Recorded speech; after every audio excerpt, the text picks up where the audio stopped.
Então, em primeiro lugar, gente, bom dia, obrigado pela presença. Hoje a gente vai começar a trabalhar a parte de redes de computadores, então, bastante atenção, certo? Porque a partir dessa aula e a próxima, que são assuntos que se interligam, tem muitas questões das provas. Grande parte das provas tem aí em torno de 30% a 40% das questões baseadas nesses nossos assuntos aqui. E eu quero agora começar já dando um toquezinho. Eu vou citar algumas fontes de referência, alguns sites, e é preciso que vocês visitem essas fontes. Não adianta só eu citar as fontes, olha, visita e tal. Vão lá e eu acho que eu já comentei até essa questão da FEPESE, né, sobre a Câmara de Vereadores de Palhoça. Cheguei a comentar essa questão?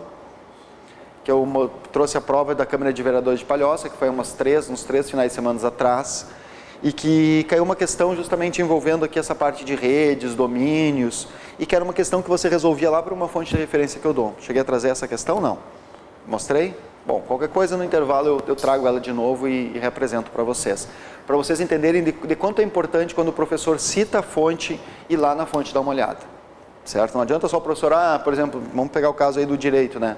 O professor cita lá o Conselho Nacional de Justiça, olha pessoal, visita lá o Conselho Nacional de Justiça, que lá foi determinado tal coisa. Visite, não fique só, o professor falou, é bom ir, mas não vai. Visite, perfeito? Bom, então o que acontece? Eu vou pedir que todo mundo abra sua apostila na página 104, o pessoal que está em casa também nos acompanhando, abra na página 104, porque a gente vai trabalhar a parte de redes de computadores.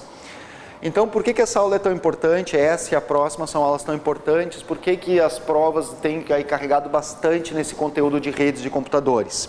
É porque a partir do estudo de redes é que a gente vai entender o que é uma internet, o que é uma intranet e uma extranet. Quando a gente fala lá a questão de internet, essa expressão internet quer dizer entre redes, né? Net é rede, então quando a gente está falando de internet, é a interligação de várias redes, é a conexão de várias redes, certo? Quando a gente estiver se referindo à palavra internet, a gente vai entender que é uma rede que está acima a todas as outras redes, perfeito? Então, para a gente poder entender internet, temos que entender de redes de computadores. Quero começar aqui repassando meus endereços, né? Eu sei que vocês já anotaram, mas não custa meu site, meu e-mail e o pessoal lá para curtir no Facebook a página, a fanpage. Certo? Dá uma curtida lá, ok? Vou deixar aqui um minutinho para vocês poderem copiar. Quem quiser também me adiciona no Face, é bem-vindo. Mas eu sempre digo a página, porque a página não é pessoal, né? Lá no Face, lá. Às vezes a pessoa não quer.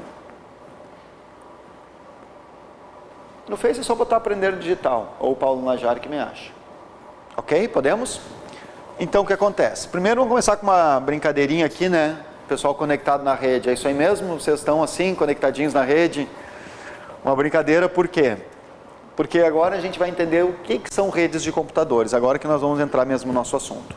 Então, a primeira coisa que a gente vai entender sobre redes de computadores são estruturas físicas. Então, o que é a estrutura física? Os equipamentos, o hardware da rede. E também estruturas lógicas, programas e protocolos. Então, a parte lógica, a parte das instruções da rede, que vão permitir então que dois ou mais computadores possam compartilhar informações entre si. Então, assim como a gente fez no estudo daquela parte de introdução ao processamento, que a gente separou o estudo, primeiro a gente estudou o hardware e depois a gente estudou o software, aqui a gente vai fazer a mesma coisa. Os primeiros 40 minutos, uma hora de aula, a gente basicamente vai trabalhar a estrutura física da rede, entender quais são os equipamentos, como é que se classificam as redes, né, entender a parte física. E depois, a outra hora e meia, né, de aula, ali 2 horas de aula, a gente vai trabalhar a parte dos protocolos. Perfeito? Que é aqui no protocolo mesmo que a gente vai entender redes. Bom, o que acontece então? Definição de redes, 2 ou mais computadores conectados um ao outro por algum meio de transmissão. E quais são os objetivos então das redes? Bom, o objetivo das redes, vocês guardem o seguinte, que é compartilhamento. Mas compartilhar o quê? Bom, a parte física e os programas, a parte lógica, os arquivos. Então, o que nós vamos querer com as redes? Facilitar o compartilhamento de informações, que são os dados, ou seja, colocar todos os dados num único computador e esse computador compartilhar seus dados com os outros. É o caso dos mainframes, que a gente já estudou lá no início, né? Aqueles computadores de grande porte, onde estão todos os dados e os outros computadores da rede, todos conectados a essa máquina. E também o compartilhamento de recursos, a parte física da rede. Então, compartilhar discos, impressoras, pontos de acesso à internet, tudo isso compartilhado. Um exemplo fácil de entender essa parte de compartilhamento de recursos é a rede da casa de vocês. Provavelmente vocês têm uma rede na casa de vocês. Provavelmente. Vocês têm mais de um computador conectado. E eu pergunto lá, na rede de vocês, na casa de vocês, quantos pontos de acesso vocês contrataram com a internet? Quantos pontos vocês contrataram com a operadora para banda larga? Um contrato só? Então, é todos os computadores da casa de vocês, da rede da casa de vocês, utilizando um único ponto de acesso. Então, aquele ponto de acesso está compartilhado. Então, isso é um compartilhamento de hardware físico. Assim como também podemos compartilhar discos e impressoras. Basicamente, então, o que a gente vai querer com as redes? Compartilhar informações, dados e hardware, parte física. Bom, compartilhando os dados, centraliza a administração, porque eu faço backup, faço toda a administração do servidor onde estão os dados. E depois, com isso, e também compartilhando o hardware, isso aumenta a eficiência. Exige menos recursos, menos hardware na rede. Compartilhando impressoras, por exemplo clássico, eu não preciso ter uma impressora por computador. Posso ter uma única impressora no setor e compartilhar essa única impressora na rede. Bom, então a primeira coisa que a gente vai começar a fazer é classificar as redes. E a primeira classificação que a gente vai fazer das redes é quanto à distância entre os equipamentos. E a classificação das redes quanto à distância entre os equipamentos conectados, a gente classifica como PAN, as redes de área pessoal, LAN, as redes de área local, MAN, as redes metropolitanas, e as WANs, as redes de área abrangente ou redes de longa distância. Primeiro vamos começar, bom, aqui o que é que a gente entende, né? A PAN seriam as redes de menor abrangência, depois LAN, MAN e WAN. Bom, então como é que a gente vai entender? Vamos começar pelas redes de área pessoal. As PANs, as redes de área pessoal, Pessoal Area Network, essas redes não costumam ser muito cobradas em provas de concurso. Mas, Paulo, por que você colocou então essa rede? Eu coloquei essa rede porque hoje é muito comum a gente conectar dispositivos por Bluetooth. Então, quando eu conecto o meu tablet ao meu smartphone, ou conecto o meu tablet ao meu notebook, usando o Bluetooth, nós estamos formando uma rede do tipo PAN. Hoje a gente sabe que está muito comum os fones de ouvido utilizando Bluetooth. A gente sabe que é muito comum hoje os automóveis terem conexão com Bluetooth para você poder conectar seu smartphone aos recursos de multimídia do automóvel. Então as redes de área pessoal são aquelas redes que abrangem só a minha área pessoal. Então a gente considera então em torno de 10 a 20 metros de distância. Ou seja, começa a extrapolar essa distância, a rede já perde a conexão entre os equipamentos. Então, rede de área pessoal é todos aqueles dispositivos que abrangem a minha área pessoal. Ok? Mas como eu disse, PAN não é muito comum de ser pedido em prova. Depois nós teremos as LANs, as redes de área local. Local Area Network. Bom, as redes de área local, essas são as mais comuns. Então, o que acontece? As redes de área local, a gente considera que são computadores que ficam até em torno de 1 km de distância. Lembrar que essas distâncias não são absolutas. 1 km, 1 km e 10 metros já é outra rede. Não, não é isso. Essas distâncias aqui, né, são próximas disso. O que eu quero dizer com isso? O que seria uma rede LAN, uma rede de área local? Quando a gente conecta 2 computadores na mesma sala, ou em salas diferentes, ou em andares diferentes do mesmo prédio, ou computadores em prédios próximos, até 1 km de distância a gente considera uma LAN. Então aqui no curso, o que a gente tem? Uma LAN. Lá na minha casa, o que eu tenho? Uma LAN. Na casa de vocês, como é que a gente classifica a rede quanto à distância? Uma LAN. A rede aqui da Caixa Econômica Federal, ali da agência bancária, é uma LAN. A rede da agência dos Correios é outra LAN. Então, LAN são essas redes de área local. E o que a internet é? A internet é a conexão de várias redes, não confundam a internet. Veja que a gente só vai usar a expressão internet bem lá no final da aula. Tá? Por enquanto, a gente só está vendo esse aspecto de redes. Então, a minha rede as redes de área local são aquelas redes de até 1 km de distância. Perfeito? Bom, e quando as redes ultrapassam essa distância? Bom, então consideramos as redes como redes de área metropolitana. As redes de área metropolitana a gente considera até, em torno aí de uns 200 km de distância. Então, o que seria uma rede de área metropolitana? Um exemplo. O escritório central da empresa fica aqui em Florianópolis, mas a sucursal fica lá em Biguaçu. A fábrica fica lá em São José, a outra sucursal fica em São José e a fábrica fica lá na Palhoça. Então o que acontece? Aqui no escritório central eu tenho uma LAN, lá na sucursal eu tenho outra LAN, na fábrica eu tenho outra LAN. Quando conecto todas essas redes de área local que estão em distâncias superiores a 1 km, a gente está formando uma rede de área metropolitana. Então um exemplo fácil de entender é quando a prefeitura aqui de Florianópolis né, que está aqui no centro, se conecta com a subprefeitura lá dos ingleses. Então a prefeitura aqui do prédio aqui do centro é uma LAN, mas se conecta à subprefeitura que está lá a 10, 15, 20 quilômetros da distância. Então o que acontece? Está formando uma rede de área metropolitana. Um outro exemplo fácil de entender é a NET, para poder entregar o sinal de TV a cabo, de telefonia e de internet aqui em Florianópolis, ela teve que criar uma rede municipal aqui na cidade para distribuir o sinal. Então a gente sabe que a NET tem alguns locais da cidade que ela não atende, né? Quer dizer, a rede não se estende até esses locais. Então essas são as redes de área metropolitana. E a última classificação que a gente vai estudar são as WANs, as redes de área abrangente, as redes de longa distância. Bom, essas extrapolam as distâncias de continentes, são intercontinentais, é quando a gente conecta computadores a mais de 200 quilômetros de distância. Então um exemplo fácil de entender, olá, bom dia, bem-vinda. Um exemplo fácil de entender é aqui, por exemplo, a gente sabe que as montadoras de automóvel, a Chevrolet, a Ford, não ficam no Brasil. Vamos pegar o exemplo aí da Chevrolet, né, da Ford, que são americanas, que ficam lá em Detroit, a matriz. Mas a fábrica fica lá em Porto Alegre, lá pertinho de Porto Alegre, lá em Canoas, né, Alvorada, Canoas, tem uma fábrica da Chevrolet, oi? Não, é Gravataí, é uma cidadezinha ali perto de Porto Alegre, agora não lembro de cabeça. Então, a fábrica, veja bem, a matriz fica lá nos Estados Unidos. A fábrica fica lá no Rio Grande do Sul, mas a revenda, a sucursal, fica aqui. Então, a fábrica está conectada, a matriz está conectada à fábrica e à sucursal. Só para vocês terem uma noção,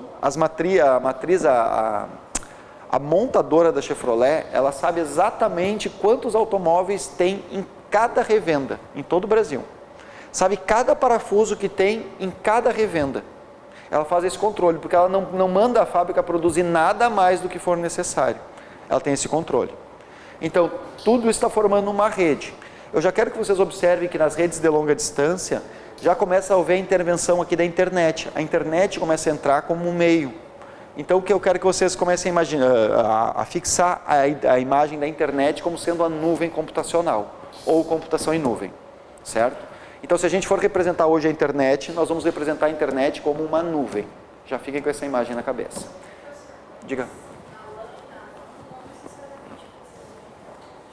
Não, nenhuma, na verdade, nem mesmo as redes de longa distância precisariam ter internet. Só que o que acontece? A Chevrolet, olá, bom dia, bem-vinda.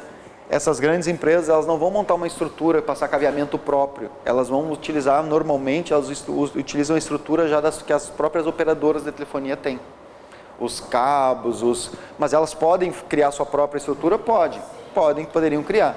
Mas o que é que elas acabam fazendo? Utilizando a estrutura que já existe, então contratando uma operadora para isso. Perfeito? Mas muitas empresas têm seus próprios links. Ok? Podemos ir adiante? No futuro, fazer uma brincadeira, mas no futuro todo mundo vai ter seu próprio satélite.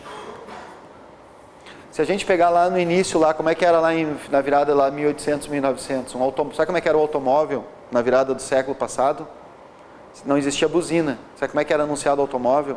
Vinha uma pessoa correndo antes na frente do automóvel, anunciando que um automóvel estava vindo. Sabiam disso? Já foi assim. Então, da mesma forma que já foi assim a tecnologia do automóvel, o satélite vai chegar um dia que nós vamos chegar numa loja, ali numa ferragem, vamos comprar uma pistola e vamos disparar nosso próprio satélite. Cada um vai ter seu próprio meio de comunicação, digamos assim. Uma brincadeira que eu faço, mas as futurologias. Bom, então, voltando. Acabamos de estudar as redes quanto à sua distância. Então, vimos as redes de área pessoal, as PANs, depois as LANs, MANs e WANs. Que tipo de rede que a gente tem na nossa casa? Uma LAN. É importante vocês já irem, né, visualizando. Qual é a rede aqui do curso? Uma LAN.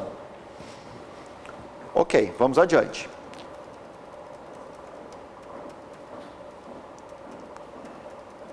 Agora, nós vamos fazer uma segunda classificação.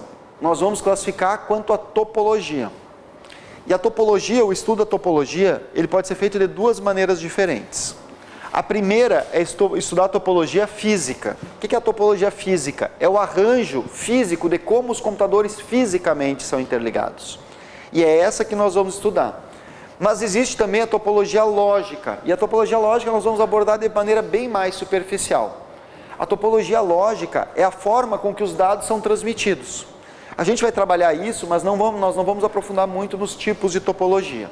Mas aqui a gente vai trabalhar um pouquinho as topologias físicas, então a gente vai entender um pouquinho como é que os computadores são interligados, fisicamente.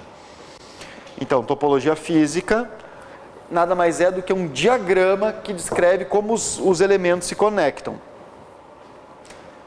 E quais são os tipos de topologia física? Barramento, anel, estrela e árvore.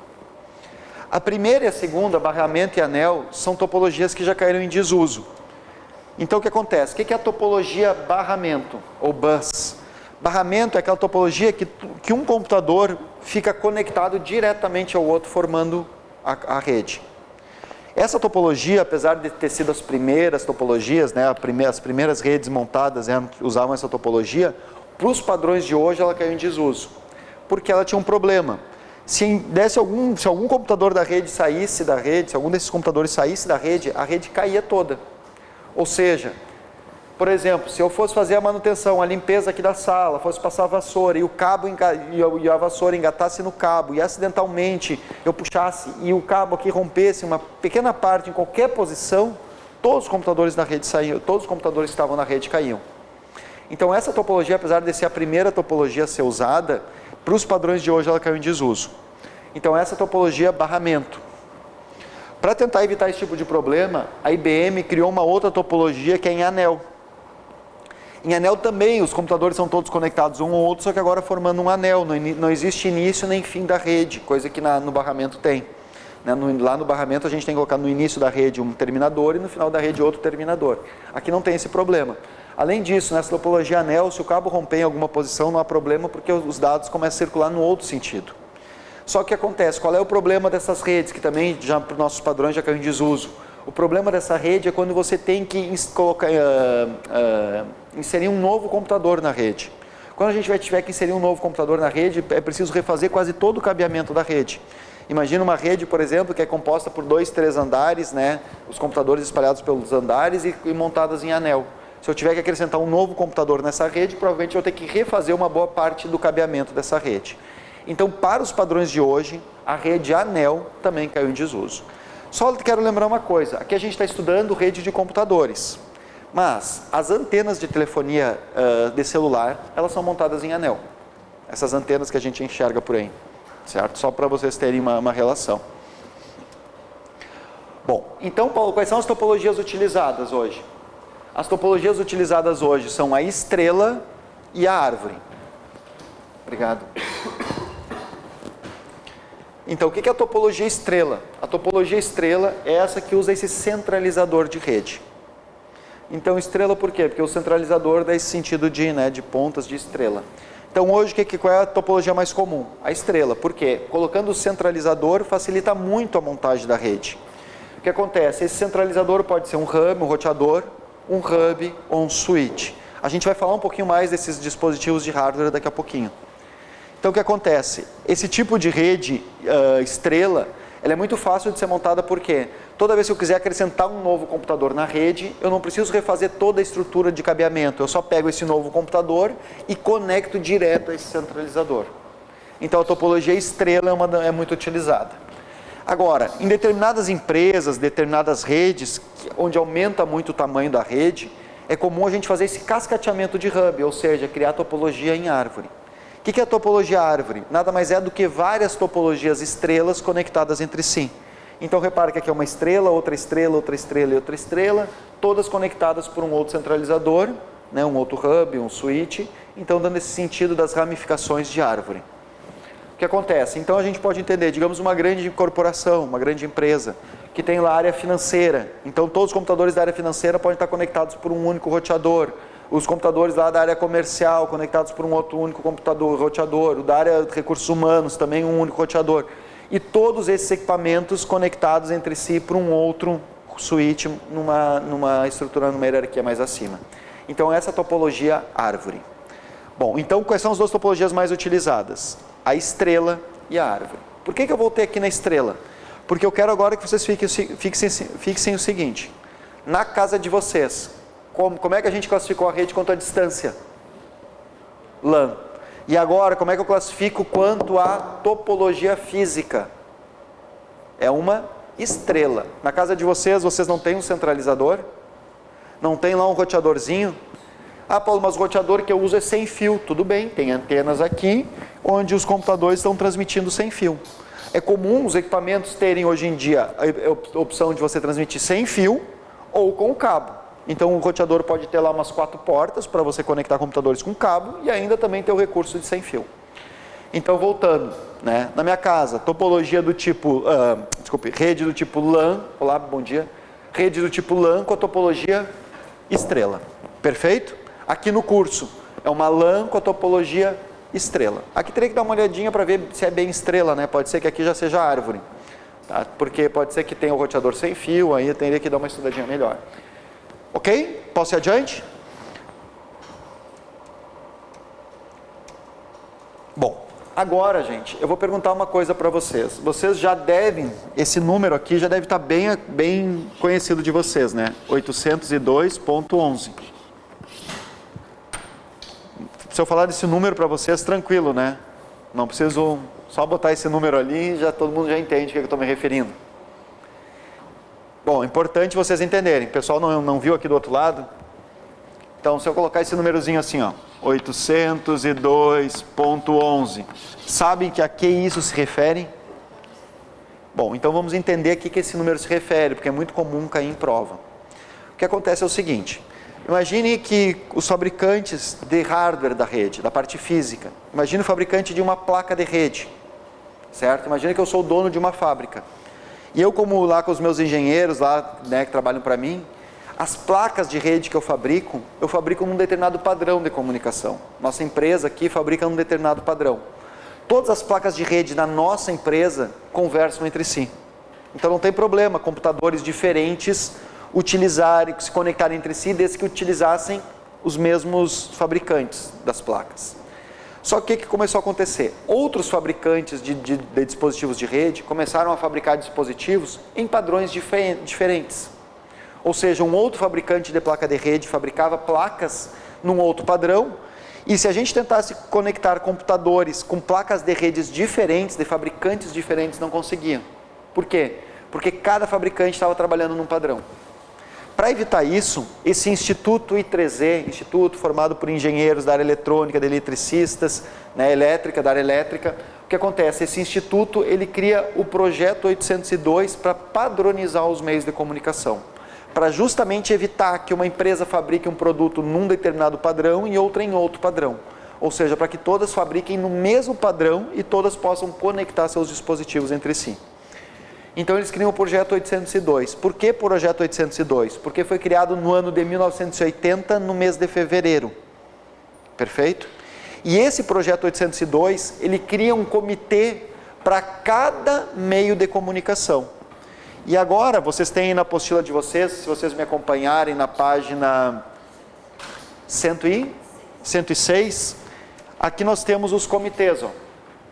E o comitê que padroniza sem fio, ou seja, conexão por ondas de rádio, por wireless, é o comitê 11.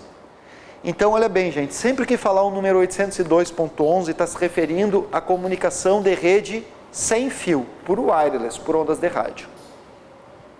Então, se eu disser que meu computador tem recurso, tem uma placa de rede no padrão 802.11, significa que esse meu computador tem condições de se conectar a outros computadores por ondas de rádio, por wireless, por Wi-Fi. Perfeito? Ou se eu disser que uma impressora tem uma placa de rede no padrão 802.11, significa dizer que essa impressora pode se conectar com os outros equipamentos da rede por wireless. Perfeito? Agora, isso aqui eu quero que vocês anotem, que não está aí na apostila de vocês, o pessoal que está em casa também. O padrão, bom, só para lembrar, o padrão 802.11 é por ondas de rádio. Mas existem outros padrões, por exemplo, quando você está conectado lá pelo cabo par trançado, aquele cabinho que a gente vai ver daqui a pouco, aquele azul, mas pode ser amarelo, verde, aquele é o padrão 802.3. Quando vocês estão utilizando TV a cabo, é o 807, é o 802.7. Então, cada meio de transmissão de dados tem uma padronização. Mas para nós, em concurso público, o que nos interessa é o 802.11. Esse número é muito recorrente. Então, está sempre se referindo à conexão de rede sem fio. Agora, como eu estava dizendo, o que é importante, que eu vou pedir que vocês anotem aí, o pessoal de casa também, que o padrão 802.11, né, esse projeto, esse comitê, ele tem vários padrões diferentes. Então, tem o 802.11 padrão A, o 802.11 padrão B, o 802.11 padrão G e o padrão N. Eu vou pedir que vocês anotem aí. Cada um deles tem uma frequência e velocidades diferentes. Eu já vou demonstrar isso, só anote essa tabelinha. Para computadores pessoais, a gente costuma usar ou padrão B, G ou N, que são as frequências aí de 2.4 GHz. Essas frequências mais altas aqui, né, de 5 GHz, é mais usada para quando a gente vai conectar dispositivos por distâncias maiores. Só vamos lembrar o seguinte também, que rede é medida a velocidade em bits por segundo. Então, para interpretar aqui, né, megabits por segundo, certo? Só para a gente interpretar aqui Mbps. Rede é medido cada 0 e 1 que trafega, aqui não é medido em byte. Byte é medido as memórias. Aqui é medido em bits. Ok? Então, olha só, vamos lá. O que acontece? Vamos trabalhar um pouquinho aqui os padrões. Ó. O padrão 802.11a, ele trabalha na frequência de 5 GHz e a velocidade máxima que os equipamentos atingem na transmissão dos dados é 54 megabits por segundo. Esse padrão, como eu disse, não é comum para computadores pessoais. A partir daqui do B já é comum para os computadores pessoais. Então, o padrão B, que é o padrão mais antigo, 2.4 GHz, velocidade máxima de 11 megabits por segundo. Esse padrão foi um dos primeiros padrões de comunicação de wireless. Então, o que acontece? Nesse padrão, vocês devem lembrar que as antenas naquela época deviam se enxergar. Ou seja, a antena de um equipamento tinha que enxergar a antena do outro, senão não conseguia fazer a transmissão. É aquilo que a gente chamava de visada. A antena tinha que ter visada, tinha que ter vista para outra. Certo? Hoje em dia isso aqui já está ultrapassado, né? Porque hoje o que a gente entende? Eu tenho um roteador lá, o roteador sem fio está lá na sala, e eu estou com o meu notebook aqui no quarto e estou conseguindo captar o sinal dele, porque hoje as antenas não têm que ter mais a visada, ou seja, não se trabalha mais no padrão 802.11b, esse padrão é um padrão antigo. O que acontece? Até 2012 o padrão, né, já era o 802.11g, também trabalhando a 2.4 GHz, só que a velocidade já aumenta para 54 megabits por segundo. Além de aumentar a velocidade nesse novo padrão, também aumenta a área de abrangência do sinal. Então, já no padrão G, já não precisava mais ter visada, as antenas já não precisavam mais se enxergar. E o padrão N, que é o padrão atual, o padrão mais moderno, pode operar em duas frequências, 2.4 GHz ou 5 GHz. E as velocidades podem variar de 65 megabits por segundo até 600 megabits por segundo, isso depende um pouco dos equipamentos. Esse é o padrão mais atual. Então, Paulo, onde é que a gente enxerga isso? Vocês que devem utilizar com muita frequência equipamentos sem fio, vocês devem estar bem habituados a ver esse número. Reparem o seguinte, ó, eu estou aqui usando um notebook e esse notebook tem uma placa de rede sem fio, ou seja, ela tem uma placa no padrão 802.11. E repara que eu vou colocar aqui em cima da antena e aí a gente vai poder ver quais são as redes que nós estamos pegando aqui, ó. Então, essa placa de rede que tem no meu computador, no padrão 802.11, ela está captando o sinal de outras redes. E aqui eu tenho as redes. Conforme eu vou colocando o mouse em cima das redes, vocês vão ver que vai aparecendo o padrão. Ó. Observa bem. Aqui do energia, ó, 802.11 padrão G. Significa que o meu computador está conectado ao outro equipamento utilizando o padrão G. Velocidade máxima que nós vamos atingir então na troca de dados, 54 megabits por segundo. Esse é o padrão mais moderno? Não. Qual é o padrão mais moderno? O N. Agora, não, essa frequência aqui já é determinada. Tá? E aí a velocidade depende assim, ó, é a velocidade que pode atingir, não é que você vai atingir.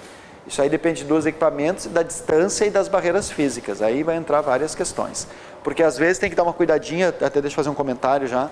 As redes sem fio, como são por ondas de rádio, Às vezes o sinal até você pega forte, mas o que acontece? Como o equipamento tá meio escondido, o sinal vai rebatendo nas paredes e isso dá eco. Apesar do sinal estar forte, a transmissão às vezes tem problema. Então essas velocidades aqui dependem de várias questões. Tá? Mas vamos pegar uma outra rede aqui embaixo, ó. Essa rede aqui NetVirtual.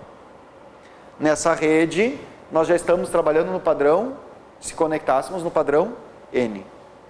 Então, ali está definindo o padrão. Paulo, eu posso conectar um equipamento, por exemplo, o roteador é padrão N e o meu notebook é padrão G.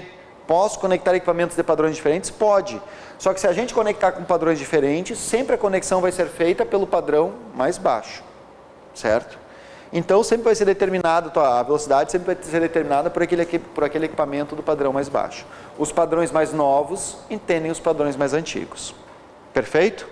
Então, quando aparecer esse númerozinho 802.11, vocês agora vão matar, né? Significa que aquele equipamento tem recurso de wireless, recurso de conexão sem fio, ondas de rádio. Também lembrar, ó, que o Wi-Fi, wireless, é tudo a mesma coisa. O Wi-Fi nada mais é que o wireless fidelity. Tudo a mesma coisa. Tá? Wireless fidelity, Wi-Fi, sem fio, ondas de rádio, está se referindo basicamente à mesma tecnologia. Ok? Bom, só para lembrar que o padrão 802.11n, além de aumentar a velocidade, também aumenta a área de abrangência do sinal. Então, se vocês puderem, né, adquiram já todos os equipamentos no padrão 802.11n. Hoje já não estão mais fazendo no padrão G. O G até era 2012, 2013. Hoje os equipamentos mais novos já estão vindo todos no padrão N. Ok? Posso ir adiante? Bom, vamos dar um cliquezinho aqui no nosso slide, indo adiante. Agora, gente, vamos entender o seguinte. Numa rede de computadores, o nosso computador ou vai operar como cliente da rede ou como servidor. A gente já vem trabalhando esses conceitos, lá no Windows a gente já trabalhou isso, né? O que é computador cliente, o que é computador servidor. Mas vamos reforçar agora, que chegou a hora mesmo do estudo, vamos reforçar esses conceitos. O que são computadores clientes e o que são computadores servidores? Bom, então olha só, computadores clientes, servidores. Vamos começar pelos servidores. Os computadores que prestam algum tipo de serviço. E os computadores clientes são os computadores que utilizam esse serviço. Pessoal, para vocês podem me acompanhar na apostila de vocês, na página, essa está na última página de redes aí, antes de entrar na internet, você tem que dar um pulinho, lá na página 113 da apostila. Vamos trocar um pouquinho de página, o pessoal que está em casa também, vamos lá para a página 113 da apostila. Então vamos de novo. Olha bem, numa rede, o nosso computador ou vai operar como cliente da rede ou como servidor da rede. Muito bem, o que é um computador servidor? O que presta algum tipo de serviço. E o que é o computador cliente? O que utiliza esses serviços. Perfeito? Vocês querem se tornar servidores públicos. Beleza, vocês vão prestar algum tipo de serviço. Quando vocês atenderem alguém, vocês estão atendendo a um cliente. Certo? Dei o exemplo assim em aulas passadas. Vira o funcionário dos Correios, vira um servidor. Vocês vão lá postar uma carta, vocês são os clientes. A relação sempre é cliente-servidor. Então, ó, as redes, só marca aí, as redes, entre elas a internet, se baseia no modelo cliente-servidor. A máquina que presta o serviço e a máquina que utiliza esse serviço. Paulo, cita alguns exemplos de servidores. Então vamos lá. Exemplos de servidores. Servidores de arquivos. O que é o servidor de arquivos? Aquele servidor que disponibiliza os seus arquivos para os outros computadores da rede. Então o que é um mainframe? O que um mainframe é? Um servidor de arquivos. O que uma empresa faz? Coloca todos os arquivos, né, dos funcionários, tudo em uma única máquina. Fica lá os arquivos que estão naquela máquina. E todos os funcionários, quando vão abrir seus arquivos, acessam seus arquivos que estão naquela máquina. Então aquela máquina é o servidor de arquivos. Depois o servidor de impressão, aquele servidor que disponibiliza suas impressoras para os outros computadores da rede. Muito comum ter um computador lá que está disponibilizando a impressora para os outros. Ou várias impressoras para os outros. Servidor de backup. Bom, é aquele que disponibiliza, né, suas fitas magnéticas, discos e outros dispositivos de armazenamento para poder ser usados pelos outros computadores para fazer a cópia de segurança. Então, o servidor de backup. Servidor web. O que é o servidor web? É aquele servidor que hospeda as páginas que a gente visita. Todas as páginas que a gente visita na internet estão hospedadas em servidores. De que tipo? Web. As páginas aqui do curso estão hospedadas aonde? No servidor web. As páginas da Globo, as páginas do UOL estão hospedadas aonde essas páginas? Tudo em servidores web. Perfeito? Depois, servidores de e-mail. As máquinas que efetivamente enviam e recebem as mensagens eletrônicas. Lembra o seguinte, ó, esse assunto inclusive tem sido bem recorrente nas provas da FEPESE. Agora falando um pouquinho das organizadoras, né?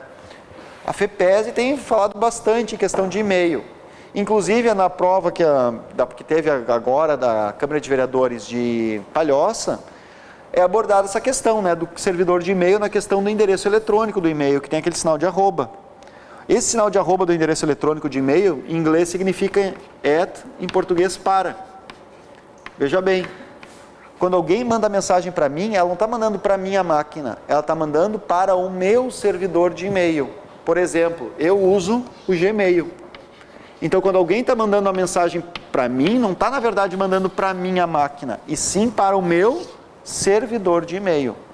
Agora, lá no servidor de e-mail, Paulo Najar é uma das caixas postais. Então, existem os servidores de e-mail. O que o Yahoo é? O que o Gmail é? O que o Hotmail é? O que essas máquinas são? São servidores de e-mail. São as máquinas que efetivamente enviam e recebem os e-mails. Depois, servidor de DNS. A gente vai estudar daqui a pouco. Responsável pelo serviço de nomeação. E servidor proxy, que vai trabalhar como um cache, né, fazendo cache e firewall em uma rede. Bom, ok? Dois aqui a gente já tinha citado, né? Servidor web e servidor de e-mail. Agora, quando eu estou acessando a página do site aqui do curso, a minha máquina está operando como cliente. Quando eu estou acessando o Gmail, o Hotmail, o Yahoo, minha máquina está operando como cliente.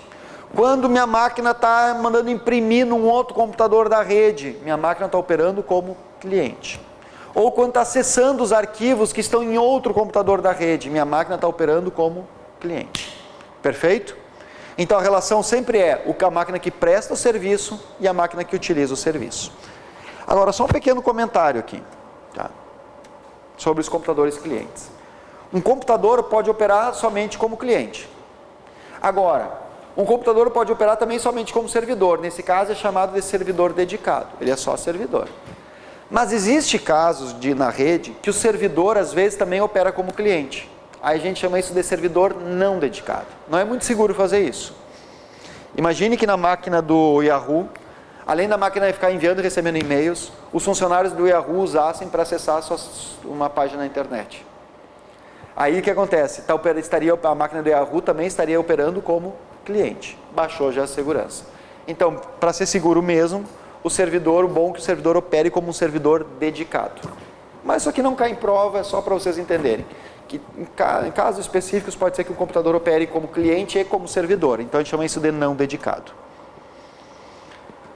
Agora olha só, gente. Vamos dar uma relembrada aqui, ó, nos principais. Isso aí não tem na apostila de vocês têm que dar uma notadinha, tá?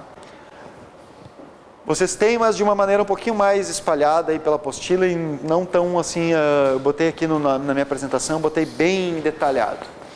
Quais são os principais dispositivos de uma rede de computadores? O que a gente vai encontrar numa rede de computadores? Me ajuda aí. O que eu vou encontrar? Fisicamente, o que uma rede vai ter que ter? O que eu vou encontrar? Os computadores, que podem operar ou como servidores ou como clientes. O que mais? Vamos precisar das placas de rede, das adaptadoras, né? Que pode trabalhar no padrão Fast Ethernet, que é o padrão aquele com cabo, que é o 802.3, ou hoje em dia operando como wireless, 802.11. Também vamos precisar de antenas, né? É muito comum ter antenas envolvidas. Assim como os cabos, aqueles cabos de par trançado, fibra ótica. Como também vamos utilizar centralizadores, aqueles equipamentos que centralizam a conexão, como roteadores, hubs, switches. Também nossa rede provavelmente terá modem, porque vai querer se conectar a outros computadores utilizando a linha telefônica. No break, né, que é aquela bateria, para o sistema não parar, para as máquinas não pararem. O patch panel, que é um painel para a gente fazer a conexão de equipamentos. Os racks, impressoras e scanners. Nós já vamos ver tudo isso aqui em detalhes. Aqui eu só citei os principais. Ok? Posso ir avançando? Aos pouquinhos aqui, não se preocupe, que agora a gente vai ver um por um deles. E a gente vai citar todos, então não... Só coloquei todos aqui para a gente ter uma noção geral. Ok? Posso começar aqui? Então vamos comigo? Então vamos começar primeiro por... Deixa eu dar um cliquezinho e voltar aqui no nosso slide. Primeiro, os servidores, né? As máquinas que prestam algum serviço. O que acontece? Aqui eu estou dando exemplos de servidores, máquinas projetadas para operar como servidores. Então a Dell tem várias, a IBM, a Sun. Só quero lembrar o seguinte, qualquer máquina poderia ser transformada em servidor. Por exemplo, esse notebook poderia ser transformado num servidor de rede? Poderia. Mas ele tem recursos de hardware para isso? Ele é uma máquina apropriada para isso? Não. Mas poderia transformar num servidor? Poderia. Por exemplo, um servidor de arquivos. Poderia colocar os arquivos de todos os funcionários aqui do curso e os funcionários, quando quisessem acessar seus arquivos, acessariam essa máquina, transformaria num servidor. Só que ela não tem um hardware próprio para isso, mas seria possível. Então aqui eu estou dando exemplo de servidores próprios para trabalhar com, né, como servidores. E aqui exemplos de computadores clientes. Então os computadores clientes, computadores de mesa, os notebooks, os netbooks, os tablets, os smartphones, todos são exemplos de computadores clientes da rede. Oi.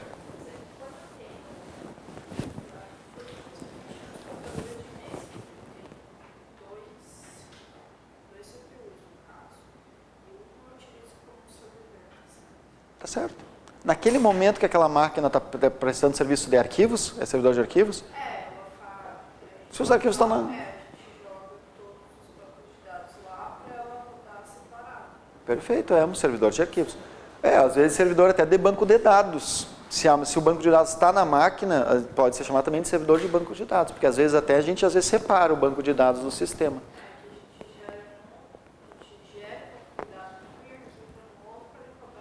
Entendo. Entendo, é bem comum isso aí, exatamente, perfeito. Inclusive é servidor de banco de dados, que eu até nem citei ali. Perfeito? Depois, as adaptadoras de rede, as placas de rede. Então aqui eu estou dando dois exemplos. Aquelas placas que vão cabo, aquele cabo par trançado, chamadas de Fast Ethernet, e as placas Wi-Fi. Claro que essas placas aqui têm antenas, né? Mas existem as placas que vêm, por exemplo, dos notebooks, que a antena é interna, mas também tem antena. Então essas são no padrão Wi-Fi ou padrão 802.11, já daria para falar assim, né? E aqui eu poderia dizer padrão 802.3, poderia também dizer assim. Ok? Então, cada computador tem que ter uma placa de rede. Certo? As adaptadoras. Posso ir adiante? Depois, as antenas e repetidoras. Então, é comum, né, usar várias antenas. Aí vocês podem encontrar topos de prédios. E as repetidoras. Às vezes, o que acontece? Às vezes, até mesmo dentro de casa, o sinal está meio fraco. Então, você pode usar essas antenas dentro da tua própria casa para repetir o sinal, ou dentro, por exemplo, aqui do prédio, né, do nosso curso, que é maior as distâncias, principalmente as que o prédio é mais antigo, as paredes são grossas, então o sinal vai ficando muito fraco, a gente pode usar essas repetidoras aqui, pode conectar elas para repetir o sinal, para amplificar o sinal. Depois, os cabos, o TP é um Shielded Twisted Pair, ou conhecido como par trançado. O TP é um Shielded Twisted Pair. Um shield é sem blindagem, shield é blindagem. Um shield significa que esse cabo é sem blindagem, porque tem um outro que é com blindagem. Então esse cabo não pode ficar exposto ao clima, certo? Tem um outro que pode ficar exposto ao clima, esse não, esse é interno. E por que em par trançado? Né? Então, porque aqui dentro são 8 cabos impares e trançados, eles são trançados entre si. Então aqui a gente tem laranja, branco do laranja, azul, branco do azul, verde, branco do verde, marrom, branco do marrom. Por isso cabo par trançado. Muito utilizado ainda na conexão de redes. E aqui os cabos de fibra ótica, que aos pouquinhos vão acabar substituindo cabo par trançado. Depois, os centralizadores das redes, que podem ser roteadores, podem ser os switches ou hubs. Bom, qual a diferença entre eles? Depois a gente vai entender o seguinte, que o roteador ele tem uma função específica, que é mudar a rota da informação, trocar o endereço, o que a gente vai ver mais adiante, que é o IP. Bom, então aquele ali a gente vai fazer um estudo um pouquinho separado. E os hubs e switches, basicamente, eles operam da mesma maneira, que é centralizando basicamente a rede. Só que o que a gente vai entender? Que o switch é um hub mais inteligente. Aqui eu não botei o esquema, até não botei o esquema da diferença entre eles, porque isso não é pedido em prova, mas basicamente é o seguinte, o hub, quando um computador quer conversar com o outro, os dados ficam circulando dentro de todo o equipamento, o que dá, às vezes, muita colisão de dados, quando são muitas máquinas conectadas. Já o switch não. O switch, quando eu conecto dois computadores pelo switch, o switch ele cria uma ligação dinâmica, uma nova ligação quando os computadores estão se conectando. Então, se uma máquina está conectada a outra, transferindo dados para outra, ele cria uma ligação entre essas duas. Se dali a pouco uma outra máquina da rede se conectar a outra máquina, ele cria uma nova ligação dinâmica. Então, ele cria suas próprias ligações. Significa o quê? Que ele basicamente tem um guarda de trânsito aqui dentro, criando essas ligações, então criando rotas para os dados trafegarem mais rápido. Então, os switches são hubs mais inteligentes. Tá? Por isso que os hubs aqui normalmente é só até 8 portas. Quando já começa com 16, 24, 48 portas, aí já é switch mesmo, porque precisa de ser mais inteligente para não dar colisão de dados. Hoje, os hubs estão vindo já todos com switch. Os roteadores vão ter além dessa função de centralizador, vão ter uma outra função também, que é trocar endereço da rede. A gente vai falar deles daqui a pouquinho. Mas todos eles operam como centralizadores. Depois, nós vamos ter o patch panel. O que é o patch panel? Quando uma rede é estruturada, bem estruturadinha, cada ponto que tem nas salas, por exemplo, da empresa, a empresa lá tem 200 salas. Cada ponto que sai lá para conectar o cabo, aquele ponto é representado lá no CPD por um ponto desses aqui. Ó. Então, aquele ponto que chega lá para o presidente conectar o cabo do computador dele, tem uma representação no CPD.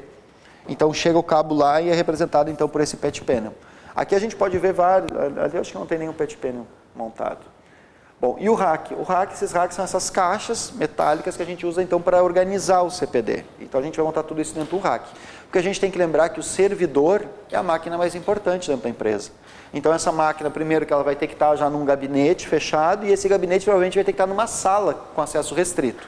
Imagina, como você falou, o servidor do banco de dados da empresa. O que você quer mais importante que o banco de dados da empresa? Pô, ali está todas as informações, né, todo o histórico da empresa. Então aquela máquina é muito importante, tem que ter um cuidado maior com ela. Costumamos montar em rack. Depois teremos o no-break. O que é o no-break? No-break nada mais é que uma bateria, para que o servidor não pare. O servidor não pode parar. Um servidor, para operar mesmo como servidor, para a gente poder considerar ele um servidor, ele tem que operar 99,9% do tempo ele tem que estar ativo. Ou seja, em um ano, um servidor pode parar 2 a 3 horas por ano para manutenção.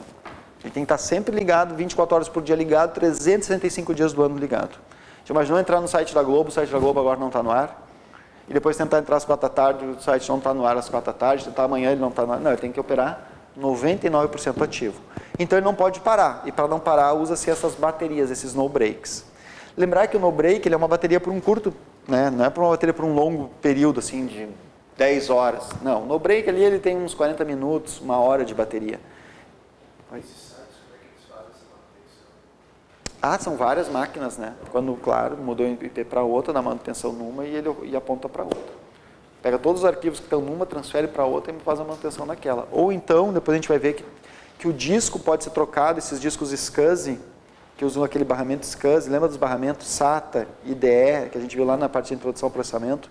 SATA, IDE e SCSI. O SCSI ele permite trocar o HD com a máquina ligada. Então, faz o hot plug and play. Tem uns recursos. Além disso, os servidores, muitas vezes, têm 2 processadores. Então, ele sempre tem para caso um pare e o outro continua. É meio complicadinho assim de te dizer, mas basicamente é isso. Ele fica 24 horas por dia ligado. O que acontece, então, o no-break é uma bateria por um curto espaço de tempo. Só que hoje os no-breaks, a maioria deles são conectados a um gerador a gasolina. Então, quando entra o no-break e começa a funcionar, ele automaticamente já liga o gerador e começa a operar a partir do gerador. Também vamos utilizar os modems. Bom, o modem a gente já estudou naquela aula de introdução ao processamento, que ele permite que computadores se conectem entre si utilizando a linha telefônica fixa. Então, o modem é aquele equipamento que modula e demodula. Ele é entrada e saída. Eu preciso ter um equipamento de um modem num lado e um outro modem no outro computador, porque um vai modular a informação e o outro vai demodular. Perfeito?